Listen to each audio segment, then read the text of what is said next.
राम राम। दुनिया के किसी भी कोने में अगर आप हिंदू सनातनी हैं तो मेरे तरफ से जय श्री राम, सबको प्रणाम।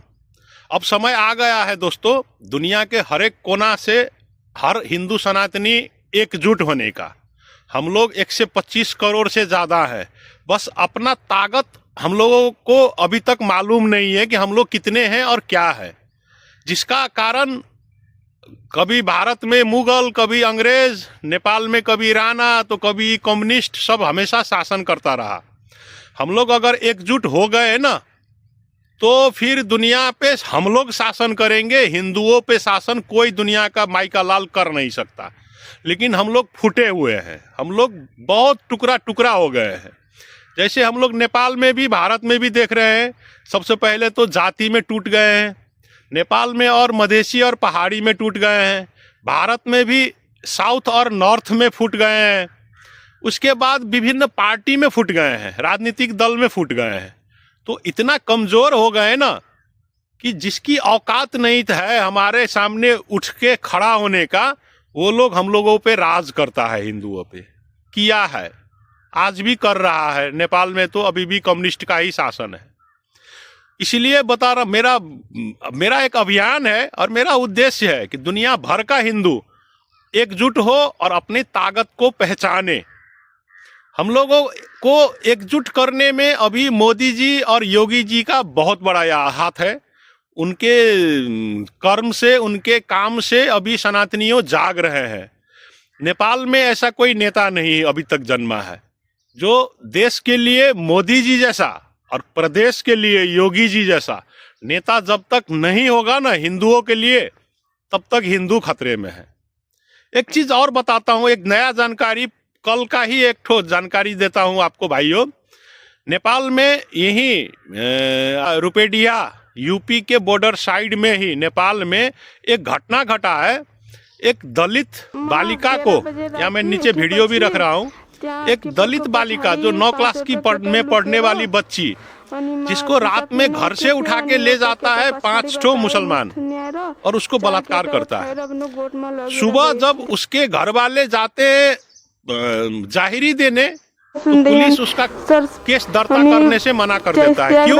क्योंकि अपराधी का फैमिली, यहाँ का एक ठो नेता जो है सांसद, उसका अपना आदमी पड़ता है। अब समझ लीजिए, एक दलित, ये दलित बचिया थी, उस दलित के लिए बोलने वाला दलित जितने भी अभियंता है वो भी नहीं रह गए। कोई उनके पक्ष में नहीं बात कर सकता है। भारत में तो ऐसे दिन का दिन कितना हो रहा है। खास करके एक चीज और मैं बताता हूँ, नेपाल में हम लोग देख रहे हैं, भारत में भी है, दलित के नाम पे कोटा लेके हिंदुओं, देवी देवता को गाली देने वाला तथा हिंदुओं से हिंदू मनुस्मृति जलाने वाला। भारत में अम्बेडकरवादी हैं और नेपाल में भी कुछ अम्बेडकरवादी घुस गए हैं, लेकिन ऐसा हरकत अम्बेडकरवादी से भी एक कदम आगे चले गए हैं। नेपाल में धर्म बेचने वाले सब, वो लोग अब क्रिश्चियन हो गए।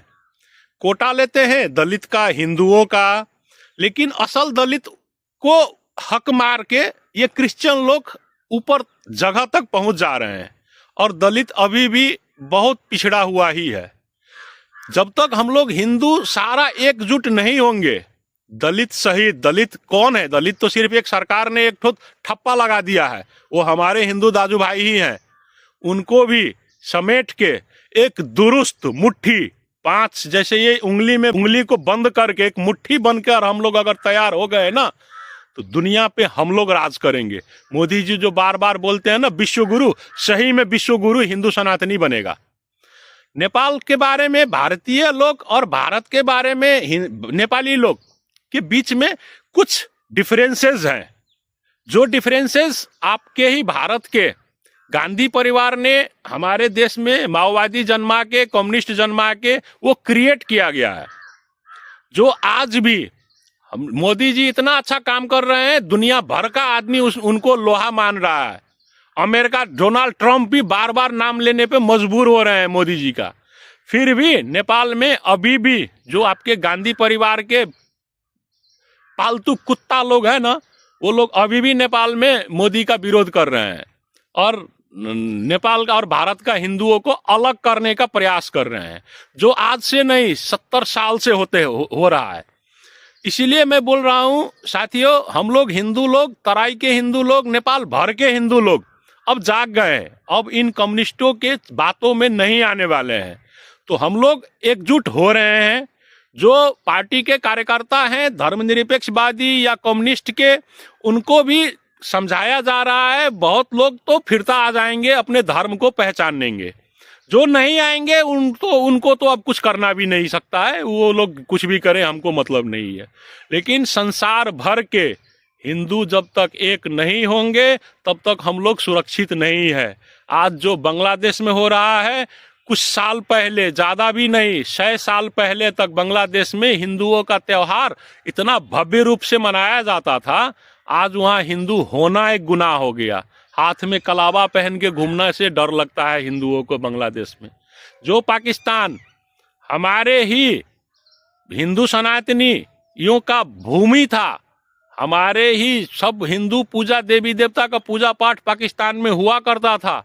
आज वहाँ हिंदू भी नहीं अपने आप को बोल सकता है। कल अगर नेपाल के लोग भी नहीं अगर अपने आप को पहचाने, अपने धर्म को सम्मान करना अगर नहीं शुरू किए, तो बांग्लादेश और पाकिस्तान के बाद नेपालियों का भविष्य खतरा में है। इसीलिए मैं बोल रहा हूँ, नेपालियों, हिंदुओं को भी, दुनिया भर के हिंदुओं का अभी सपोर्ट चाहिए। नेपाल में दो ही तरह का अभी राजनीति हो रहा है, हिंदूवादी और गैर हिंदूवादी। मुश्किल यह है, समस्या यह है कि गैर हिंदूवादी में भी 80%, 80% से ज्यादा हिंदू ही हैं। ये हम लोगों का दुर्भाग्य है। जैसे भारत में भी मुसलमान तो चले गए पाकिस्तान लेके आज़ादी के बाद, लेकिन जो रह गए उसको पालने पोसने वाला भी हिंदू ही था, कि गांधी परिवार के फंडिंग से। बस वही सिस्टम नेपाल में चल रहा है दोस्तों। एक और उदाहरण देता हूं मैं आपको। जैसे मोदी जी रोहिंग्या के लिए SIR कानून लाए, NRC लाए, तो नेपाल, भारत के बहुत सारे प्रदेश में हो रहा है, हो भी गया। लेकिन ये गांधी परिवार जैसे बिलबिला रहा है ना SIR को रोकने के लिए, NRC को रोकने के लिए, वैसे ही हम लोग नेपाल में बहुत सारे रोहिंग्या को पकड़ पकड़ के रखते हैं, उसको फिर भारत ही भेजने का प्रयास करते हैं या प्रशासन को बुझा देते हैं। लेकिन नेपाल में एक भी नेता, इवन जो अपने आप को हिंदूवादी बोलते हैं ना, वो राप्रपा भी रोहिंग्या के बारे में कुछ नहीं बोल रहा है, कुछ नहीं बोल रहा है, ना तो नेता ना तो प्रशासन। ये प्रमाणित करता है कि ये लोग आज भी गांधी परिवार का फेंके हुए टुकड़े पे पल रहे हैं, हमारे देश के कम्युनिस्ट नेता लोग। इस सब का एक ही मुंह तोड़ जवाब है, हिंदू एकता। इसीलिए भाइयों, अपना अस्तित्व बचाना है, अपना धर्म बचाना है, तो दुनिया भर के हर एक हिंदू को एक होना पड़ेगा। यही हमारी सुरक्षा कवच है, एकता ही हमारी हिंदुओं की सुरक्षा कवच है। नहीं तो एक न एक दिन हम लोग धर्म विहीन, घर विहीन और देश विहीन होना पक्का है। मेरे बात को अच्छा लगे तो आगे बढ़ाइएगा दोस्तों। अभी के लिए जय श्री राम, जय सनातन धर्म, हिंदू राष्ट्र नेपाल का जय हो, सनातन धर्म का जय हो।